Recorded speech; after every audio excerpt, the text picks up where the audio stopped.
अगर तुम अभी फोन पर स्क्रॉल कर रहे हो तो ये तुम्हारे लिए अनकंफर्टेबल होने वाला है, क्योंकि आज भी तुमने वही किया है जो तुमने कल किया था। तुम्हारे पास एक प्लान था, एकदम सॉलिड प्लान। सुबह जल्दी उठना था, फोन से दूर रहना था, अपने गोल पर काम करना था। लेकिन अब खुद को देखो, रात के 11 बज रहे हैं, तुम बिस्तर पर पड़े हो, फोन हाथ में है और दिमाग में वही डायलॉग चल रहा है, कल से शुरू करूंगा पक्का। और सच बताऊं, तुम्हें सब पता है क्या करना है, कैसे करना है, सब। फिर भी तुम कर क्यों नहीं पा रहे? क्या तुम लेजी हो? नहीं, क्योंकि अगर तुम सच में लेजी होते तो ये गिल्ट महसूस नहीं होता। असल प्रॉब्लम कुछ और है, तुम्हारा दिमाग तुम्हारे खिलाफ काम कर रहा है। एक न्यूरोसाइंटिस्ट था, हैल हर्शफील्ड। उसने लोगों की ब्रेन स्कैन्स किए जब वो अपने फ्यूचर सेल्फ के बारे में सोच रहे थे, और जो सामने आया वो थोड़ा डिस्टर्बिंग था। तुम्हारा दिमाग तुम्हारे फ्यूचर वर्जन को ऐसे ट्रीट करता है जैसे वो कोई स्ट्रेंजर हो, कोई अजनबी हो। मतलब जब तुम आज सैक्रिफाइस करते हो ताकि फ्यूचर में कुछ बेहतर मिले, तुम्हारा दिमाग इसे ऐसे समझता है कि मैं अपना कंफर्ट किसी और के लिए क्यों छोड़ूं,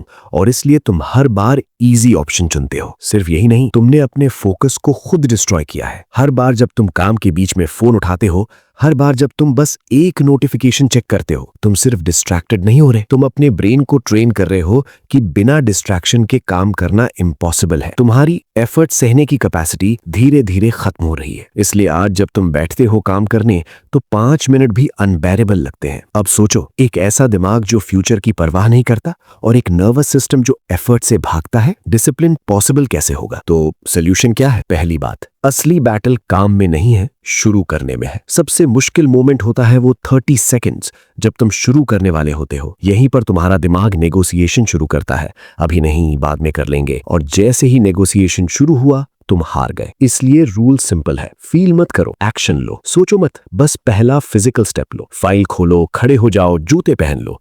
इमोशन बाद में आएगा, एक्शन पहले। और जैसे ही तुम शुरू करते हो, रेजिस्टेंस आधी रह जाती है। दूसरी बात, रोज 20 मिनट साइलेंस में बैठो। न फोन, न म्यूजिक, न कोई डिस्ट्रैक्शन, बस तुम और तुम्हारे थॉट्स। शुरुआत में लगेगा ये टॉर्चर है, 3 मिनट भी घंटों जैसे लगेंगे, लेकिन यही ट्रेनिंग है। जब तुम ये डिस्कम्फर्ट सहना सीख जाते हो तो बाकी सब आसान लगने लगता है। तीसरी बात, स्ट्रीक मत ट्रैक करो, रिटर्न स्पीड ट्रैक करो। स्ट्रीक टूटती है और जैसे ही टूटती है दिमाग बोलता है अब तो सब खत्म हो गया। लेकिन डिसिप्लिन लोग परफेक्ट नहीं होते, वो बस जल्दी वापस आते हैं। तो खुद से पूछो, मैं गिरने के बाद कितनी जल्दी वापस आया? अगर ये गैप कम हो रहा है तो तुम जीत रहे हो। और फिर एक पॉइंट आता है जहां डिसिप्लिन एफर्ट नहीं लगता, वो तुम्हारी आइडेंटिटी बन जाता है। जैसे ब्रशिंग योर टीथ, तुम डिबेट नहीं करते, तुम बस करते हो। और अंत में बस एक सवाल, तुम कब तक कल से बोलते रहोगे? क्योंकि सच ये है, तुम्हारी लाइफ बदलने का दिन कभी कल नहीं आता, वो हमेशा आज होता है।